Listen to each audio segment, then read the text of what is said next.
बिस्मिल्लाहिर्रहमानिर्रहीम। अस्सलाम वालेकुम। मैं समी इब्राहिम हूँ। आप हमारा यूट्यूब और फेसबुक चैनल देख रहे हैं। सुप्रीम कोर्ट में जो आज समाअत हुई, 7 मेंबर बेंच ने जो समाअत की, 6 जजेस का ख़त जो सुप्रीम जुडिशल काउंसिल को आया, उस हवाले से तो बड़े इम्पॉर्टेंट नुकात उस पर उसमें सामने आए। बहुत सारे वीलॉग हम कर भी चुके हैं, लेकिन जैसे उसको प्रोसीडिंग्स को दोबारा अपने सामने रखते हैं तो फिर नए नुकात निकल आते हैं और ऐसे लगता है कि बात करने में कोई तशनगी रह गई। अब 3-4 सवाल हमने फ्रेम किए। मेरे साथ फ़खर रहमान है, वो भी मुझे जॉइन कर लेंगे, मेरे साथ हैं। और जो हम सामने आए जो और अब हर बंदे के ज़हनों में ये सवाल है कि इनके इनके वो जवाबात ढूँढें। सबसे पहले तो ये कि अगरचे फुल कोर्ट की बात हो गई, अगरचे अप्रैल के आखिरी हफ्ते में, आखिरी दिनों में इसकी समाअत दोबारा होगी, लेकिन जस्टिस जमाल खान मंदोखेल की ये जो बात है कि माज़ी को भूल जाएं और अब यहाँ से नई शुरुआत करें कि अब आइंदा आगे क्या होगा। ये जो एक सवाल है ये बहुत तकलीफ़ देह है, इसलिए कि अगर जिन लोगों ने इन जजेस के साथ ज़्यादती की या अभी जो पॉलिटिकल मैनूवरिंग हुई है, इंजीनियरिंग हुई है, अगर उसकी तहकीकात ना हो और अगर उन लोगों को सज़ा ना मिले जिन्होंने ये किया है, तो ये सारा ड्रामा लगाने का क्या मकसद है। फिर तो जो ये बात हो रही है कि ये सिचुएशन को डिफ्यूज़ करने के लिए, एक वेंट आउट करने के लिए एक सेफ्टी वॉल समाअत जो थी उसने इसके तौर पे काम किया और लोगों का जो गुस्सा है वो कम हो गया और अब वो एक ट्रक की बत्ती के पीछे लग गए हैं कि शायद सुप्रीम कोर्ट जो है वो हमें दे देगी रिलीफ। दूसरी जो एक बड़ा अहम इस पर मैं बात करूंगा फ़खर से।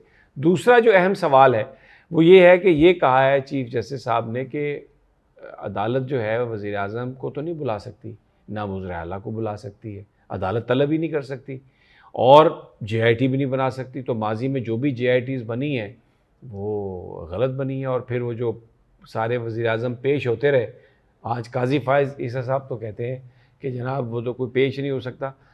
तो ये इतना बड़ा रिलीफ एग्जेक्टिव को क्यों दे रहे हैं ये? क्या वजह है इसके पीछे? क्या, क्योंकि हमेशा गिव एंड टेक होती है, तो क्या काजी साहब को इन रिटर्न वो 2 साल वो एक्सटेंशन मिलेगी? उसके लिए ये कह रहे हैं कि जी हम तो किसी को भी नहीं बुला सकते और कानूनी तावीलात का जो है वो लिया जा रहा है, सहारा लिया जा रहा है। फिर उनका ये फ़िक्रा, पहले उन्होंने कहा कि पाकिस्तान में इस वक्त तो कुछ ऐसी हो ही नहीं रही, कोई जज दबाव में नहीं है, कोई गैर कानूनी जज के साथ कोई एक्टिविटी नहीं हो रही। कल इमरान खान साहब बता रहे थे कि जज बशीर जो है 5 दफ़ा ब्लड प्रेशर चेक करा के आया। कुदरतुल्लाह ने ये कहा जो निकाह में, जो इद्दत में निकाह केस था, कि मेरे बच्चे का उन्होंने कहा कि तुम्हारा वलीमा नहीं होने देंगे। और लाहौर के एंटी टेररिस्ट जज जो है कोर्ट का, वो कहता है बंदे बैठे हैं और पसीने पे पसीने आ रहे हैं।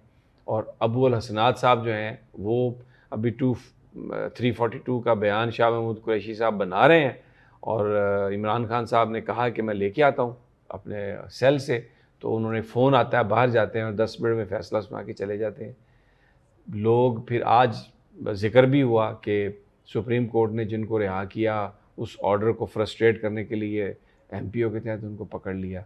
तो ये बात जो उन्होंने कही, आज पूरा पाकिस्तान हक्का बक्का है। बहुत यानी ये एक हैरान कुन ये सूरत हाल है। तो अब मेरे साथ हैं हमारे फ़खर रहमान साहब। फ़खर साहब, ये एक अजीब सी आज सूरत हाल ये बनी है और ये कहना चीफ जस्टिस साहब का कि सबसे पहले तो मुझे ये बताइए कि तहकीकात जो हैं, जो पॉलिटिकल इंजीनियरिंग की गई, जो जजेस ने सवाल उठाए, उस पर कोई तहकीकात होंगी या ये मट्टी पै जाएगी कि जी बस अब आगे जो है गाइडेंस ये आ गई है और ये हमने तय कर लिया है और पीछे जो है वो सब उसको ख़त्म कर दिया जाए? नहीं, उसकी बुनियाद है ना 6 जजेस या 7 जजेस इस्लामाबाद हाई कोर्ट के जो ख़त आए हैं उसमें एक हवाला दिया गया है। उसका एक कंटेक्स्ट है कि वो क्या चाह रहे हैं। उसको सामने रखते हुए आप ये नहीं कह सकते कि जी माजी को भूल जाएं और आगे के लिए करें। जैसे जस्टिस मंदोखेल साहब तो कहते हैं हम आज़ाद हैं और ये हमसे बाद में आने वाले भी ये कहें कि वो आज़ाद हैं। तो ये बात अपनी जगह पर इसलिए फिट नहीं बैठती है कि जब तक कि आपने बतौर सुप्रीम कोर्ट ऑफ पाकिस्तान जो कि कॉन्स्टिट्यूशन पाकिस्तान के तहत बिल्कुल एकदम इंडिपेंडेंट हैं, इसीलिए इंडिपेंडेंस ऑफ जुडिशरी, अदलिया की आज़ादी की, खुद मुख्तारी की बात की जाती है। अगर ये 6 जजिस का जो ख़त है, इसके ऊपर सुप्रीम कोर्ट खुद एक सुप्रीम जुडिशल काउंसिल के अंदर जो है वो कोड ऑफ कंडक्ट के दायरे में इस तरह जजिस को धमकाना, जिस तरह मिसाल दी जा रही है, उनकी फैमिलीज़ को यरगमाल बना लेना, वीडियो कैमरे नस्ब कर लेना। जस्टिस अरशद जो थे, उनकी वीडियो के हवाले से आपको पता है माजी में क्या सूरत हाल थी, ये वही सारी सूरत हाल है, आज भी वही सूरत हाल है। ये आपके सामने है। रोज़ाना इमरान खान से मुतालिक जो केसेस हैं या उनकी पार्टी के जो कारकुनान हैं उनसे मुतालिक जो केसेस हैं, वो कहीं ना कहीं पे एक केस से बरी होते हैं, दूसरे में फंस जाते हैं। तो ये क्या हो रहा है, ये सब कुछ कैसे हो रहा है, इस पूरी दुनिया जान चुकी है। लेकिन जजिस साहिबान, वो भी हाजिर सर्विस, वो अब ये कह रहे हैं कि जनाब आप इंस्टीट्यूशनल लेवल पे एक कोड ऑफ कंडक्ट जो है ना वो वाजे करें कि जब इस तरह की सूरत हाल हो तो उसमें हाई कोर्ट्स के, डिस्ट्रिक्ट कोर्ट्स के। ये कहना कि ऐसा कुछ हो ही नहीं रहा, ये तो बिल्कुल ये जो है ना, या क्या काजी फायज ईसा साहब मरीख पे रहते हैं, आंखों पे कहाँ पे रहते हैं वो? ना, आंखों पे पट्टी इस बांधने मौके पर मैं आपको बताऊं, क्रेडिट गोज टू जस्टिस अतर मिनुल्लाह। उन्होंने कहा कि हम एक शुतर मुर्ख की तरह हैं जो रेत में अपना सर जिसने छुपा लिया है और हम प्रिटेंड कर रहे हैं कि कुछ भी नहीं हो रहा। नहीं, अब देखें ना, उन्होंने कहा कि फंडामेंटल राइट्स की खिलाफ वर्जी हो रही है, और उन्होंने मेंशन भी किया कि वो सुप्रीम कोर्ट ने जब ज़मानत ली वर्कर्स की, पीटीआई की, तो उसको इंतज़ामिया ने डिटेंशन ऑर्डर एमपीओ के तहत उन्हें जारी कर दिया, तो उस सुप्रीम कोर्ट के ऑर्डर को फ्रस्ट्रेट किया। और ये जो कुछ हो रहा है, जिसका मोअज़्ज़ज़ जज साहबान ने अपने ख़त में इजहार किया है, फॉर द लास्ट 75 ईयर्स ये सब कुछ हो रहा है और हम सबको पता है, लेकिन हम प्रिटेंड कर रहे हैं नथिंग इज़ राइट, कोई भी अच्छा की रिपोर्ट नहीं है, it needs to come to a halt.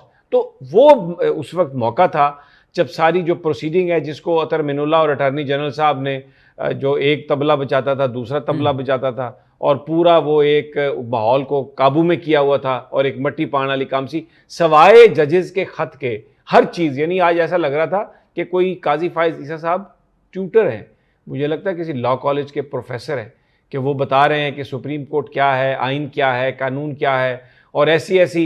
एक मुझे एक बात बताएं आप कि जजेस की मीटिंग के हवाले से उन्होंने कहा, यानी जजेस जो थे बाहर दरवाजे पे, कितना उन्होंने अपने उन जो जज साहबान है, मुअज़्ज़ज़ जज साहबान इस्लामाबाद हाई कोर्ट के, किस कदर एक ये बात, क्या लहजा था कि मुझे किसी ने बताया आपको, आपको चौक पे बैठे थे, आपको किसी ने बताया कि बाहर जज बैठे हैं, तो मैंने कहा आ जाएं, तो वो आ गए, तो तब मेरे पास कोई इख्तियार नहीं था, तो वो तो मीटिंग नहीं है, बाकी मीटिंग है और वो मीटिंग नहीं है।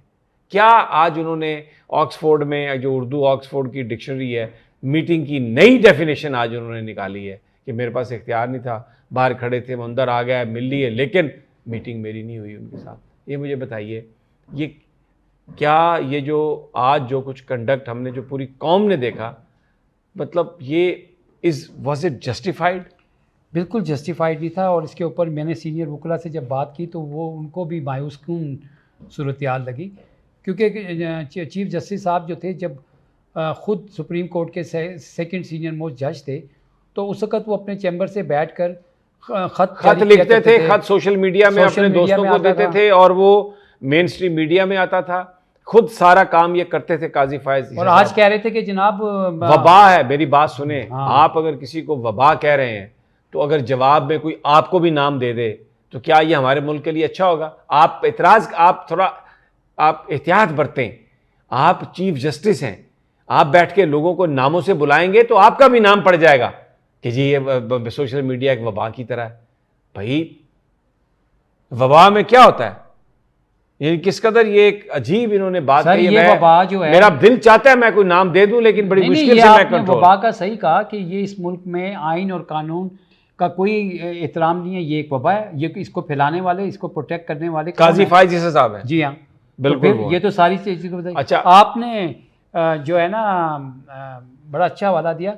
देखें इस वक्त जो अर्जेंसी है कि इस्लामाबाद हाई कोर्ट के 6 जजेस, उनकी फैमिलीज़, निचली सतह पे डिस्ट्रिक्ट एंड सेशन जज पे जजेस, उनकी फैमिलीज़, उनको इस वक्त मौत और ज़िंदगी की कश्मकश में है। वो उनसे उन्होंने फ़ैसले करने हैं, और वो आ रहे हैं कि हमें बताएं, और अर्जेंसी ये है, सीरियसनेस ये है कि आपने उठा के केस की समाज जो है 29 अप्रैल तक कर दी और सारे जज इस पे मान भी गए। इंसाफ के तकाजे पूरे करने के लिए एक जज के लिए ईद की छुट्टियां और ये मैटर नहीं करती। यहाँ बुनियादी हकूक, किसी की जानो माल, और अगर आप रात को 12 बजे अदालतें खोल सकते हैं इमरान खान को घर भेजने के लिए, और बल्ले के निशान के लिए आप रात को 10 बजे तक बैठ सकते हैं लेने के लिए, तो यार ये जो बात है, इतनी बड़ा इंडिपेंडेंस ऑफ जुडिशरी का मामला, इस पर नहीं आप बैठ सकते थे? अच्छा, फिर मुझे ये बात बताइए फ़खर, कि आज एक बड़े मुनज़्ज़म अंदाज में मुझे लगा कि जस्टिस तसद्दुक़ जिलानी को बदनाम करने की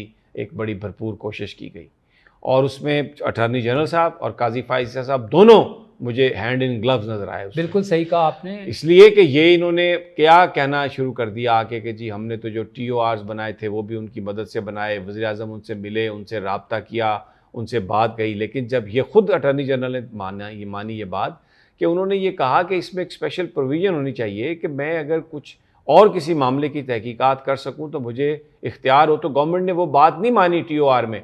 गवर्नमेंट ने ये कहा कि जी आपके पास इंक्वायरी एक्ट के तहत जनरल आपके पास ताकत है, आपके पास पावर है, तो स्पेशल पावर देने की ज़रूरत नहीं है। तो इस पर उन्होंने सीधा सीधा ये लिखा कि ये supreme judicial council, chief justice और इन जजेस के बीच मामला है, ये बिल्कुल जर्मेन है, ये जो यानी ये मुख्तलिफ है मेरे लिए जो आप हमारी टर्म्स और रेफरेंस और ये सब बना रहे हैं। और उन्होंने अपने आप को रिक्यूज़ कर लिया। और आज काजी फाइज़ ईसा साहब ये कह रहे हैं सोशल मीडिया पर जो कुछ हुआ उस पर वो कोई शरीफ आदमी काम नहीं कर सकता। देखिए, शरीफ आदमी कभी किसी के बुरे नाम नहीं डालता। आप कभी सोशल मीडिया को वबा कहते हैं, आप कभी कुछ और कहते हैं। जो शरीफ आदमी है, जो नेक आदमी है, जो एक किसी की एहतराम इज्जत करने वाला आदमी है, वो इस तरह नाम नहीं डालता किसी के। मैं खुलकर ये बात कर रहा हूँ।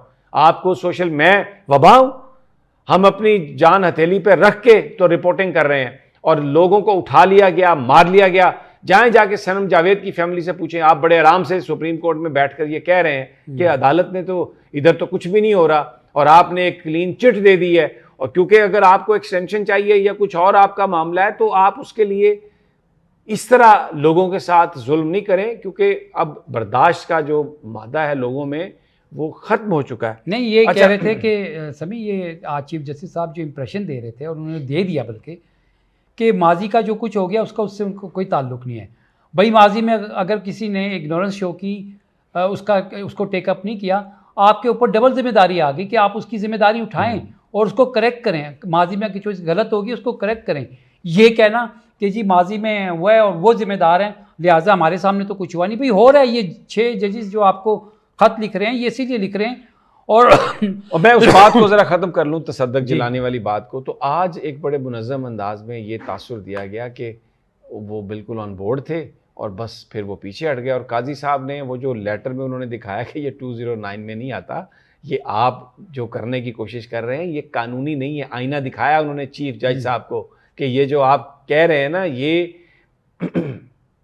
उससे हट के है। इंक्वायरी जो कमीशन जो है ना, तो इसलिए मैं रिक्यूज़ इसलिए नहीं करता कि मेरे खिलाफ कोई कैंपेन है। रिक्यूज़ इसलिए कर रहा हूँ कि कानूनी तौर पर, आईनी तौर पर जो काम है मुझे कह रहे हैं ये गैर कानूनी है। दूसरे लफ्ज़ों में ये था उसका मतलब। जी हाँ। ये उस एम्बिट में फॉल ही नहीं करता, तो आप उसको छोड़ के तो गलत बयान है। अच्छा देखें, ये जो चीफ जस्टिस साहब और अटॉर्नी जनरल साहब जो थे ना, अटॉर्नी जनरल साहब ने सियासी गुफ्तगू भी फरमाई, वाज़े उनका बायस नज़र आ रहा था। और ये बाकायदा जुमलेबाजी, जैसे ऐसे लग रहा था कि चीफ जस्टिस साहब छोटे मियाँ बड़े मियाँ, छोटे मियाँ बड़े मियाँ, ये वो कर रहे थे। पिंग पोंग, उधर से बॉल इधर उधर। जिलानी ने क्या किया, उनको जिस चीज़ पे ये पकड़े गए उन्होंने इनको समझाया कि भाई ये जजिस के कंडक्ट का मामला है, और जजिस के खिलाफ जब भी कोई कार्रवाई होती है वो सुप्रीम जुडिशल काउंसिल के ज़रिए से होती है, आर्टिकल 209 के ज़रिए से होती है। पढ़ाया भी उधर वहाँ पर। और फिर उसमें अब जजिस साहिबान ये पूछ रहे हैं कि क्योंकि हम पे ये इस किस्म का माहौल है जिसमें हमें धमकाया जा रहा है, तो लिहाजा आप एक वाज़े प्रोसीजर ले डाउन करें with in the ambit of supreme judicial council, ताकि वो हमारे लिए मिसकंडक्ट का बाइस ना बने और हम अपने फ़राइज़ भी अंजाम दे सकें, अदलिया की खुद मुख्तारी को भी सेफ गार्ड कर सकें। एक पॉइंट आपने जो आपने उठाया ना कि ये उनको वो करने का था, बेसिकली ये उनको कंडेम कर रहे थे। आप मुझे बताएं कि खबर आई कि प्राइम मिनिस्टर साहब के सामने 2 नाम गए या 3 नाम गए, तो आपने मुशावरत पहले कैसे कर ली जनाजी साहब से? सवाल ये है, जब आप ये कहते हैं कि इंक्वायरी जो है करना फेडरल गवर्नमेंट का इस्तेहकाक है, जी, तो आप किस हैसियत में फुल कोर्ट में नाम डिस्कस कर रहे हैं? हाँ, आप हैसियत में वज़ीर-ए-आज़म से मुलाकात करके उन्हें कह रहे हैं कि आप इस नाम को ओके कर दें? क्या आप फिर वज़ीर-ए-आज़म को इन्फ्लुएंस नहीं कर रहे? आपका तो, अगर ये समझते हैं आप हुकूमत का, तो आप एक लेटर लिख देते हुकूमत को कि जनाब आप ये इंक्वायरी बना दें कमीशन। नहीं, लेकिन बात सुने ना, आप जजेस के नाम दे रहे हैं, आप तो पूरा उसको कमीशन के ऊपर आप तो पूरे तरह उसको कैप्चर कर लिया आपने खुद। आप, ये तो आपका मिसकंडक्ट है कि आपने उसकी खिलाफ वर्जी की है। नहीं, अभी आपके अपने अल्फाज हैं ये। अभी आपने जो मीटिंग की डेफिनेशन पेश की है, उस मीटिंग को सामने रखते हुए, उस डेफिनेशन को सामने रखते हुए, अगर प्राइम मिनिस्टर का और चीफ जस्टिस का आपस में सुप्रीम कोर्ट में मुलाकात करना जो है, सारा मामला तो एग्जेक्टिव पे आ रहा है, और एग्जेक्टिव के अंदर जो है आप आर्टिकल 248 का क्या कर लोगों को बेवकूफ़ बनाने की कोशिश करते हैं कि जी इम्यूनिटी हासिल है, इस्तिस्ना हासिल है। नहीं जनाब, प्राइम मिनिस्टर को इस्तिस्ना हासिल जो है ना, वो सिर्फ क्रिमिनल केस में है, सिविल में नहीं है। कंटेम्प्ट ऑफ कोर्ट में प्राइम मिनिस्टर्स को माजी में सज़ा हो चुकी है, उनको घर जाना पड़ा है। इसी तरह से ये अदलिया की खुद मुख्तारी का मामला है, और एग्जेक्टिव जो है वो इसमें इन्वॉल्व है। आप एग्जेक्टिव को बरीजुमा करार दे रहे हैं अपने पास बुलाकर। सारी दुनिया कह रही है कि आपको तो मिलना ही नहीं चाहिए। एक जज प्राइम मिनिस्टर से कैसे मिल सकता है? कल को प्राइम मिनिस्टर उसके सामने एज ए एक्यूज खड़ा हो सकता है। तो आप तो जनाब बेसिकली आज जो भी इन्होंने मट्टी पाने की जो साजिश थी ना, उसको फ्रस्ट्रेट किया है जस्टिस अतर मिनुल्लाह ने, जी हाँ, और फिर जस्टिस जमाल ने, और फिर सारे जज बोले, याया अफरीदी साहब और मुसरत हिलाली साहबा नहीं बोली, बाकी सारे जज बोले। और वो जो एक मंसूबा था कि मट्टी पा दी जाए, चले ईद के बाद इसकी समाअत चली गई, लेकिन ये मामला अपनी तरह खड़ा है। लास्ट वर्ड कि वो जो ऑस्ट्रिच है, उसको क्या कहते हैं उर्दू में? शुतुरमुर्ग का सर जो रेत में गया हुआ है, मुझे लगता है वो सारे जज मिल के उसको निकालेंगे, सर को बाहर निकालेंगे और बताएंगे यार वेख की हो रहा है, तू कड़ी गल्लां कर रहे हैं। तूफान जो है ना बड़ी तेज़ी से आ रहा है। अच्छा, ये जो शुतुरमुर्ग की मिसाल दी है ना, ये ऑस्ट्रेलिया से आई है। ऑस्ट्रेलिया में ना शुतुरमुर्ग जब तूफान आ रहा होता है तो अपना सर रेत में दे देते और कहता है तूफान गुजर जाएगा, मेरी बचत हो जाएगी। यहाँ जजिस साहिबान आज कह रहे थे भाई सर बाहर निकाले, तूफान खड़ा है सर पर और बड़ी तेज़ी से आ रहा है। बहुत शुक्रिया फ़खर। नाज़रीन, मिलते हैं अगले वीलॉग में अल्लाह ने के बाद।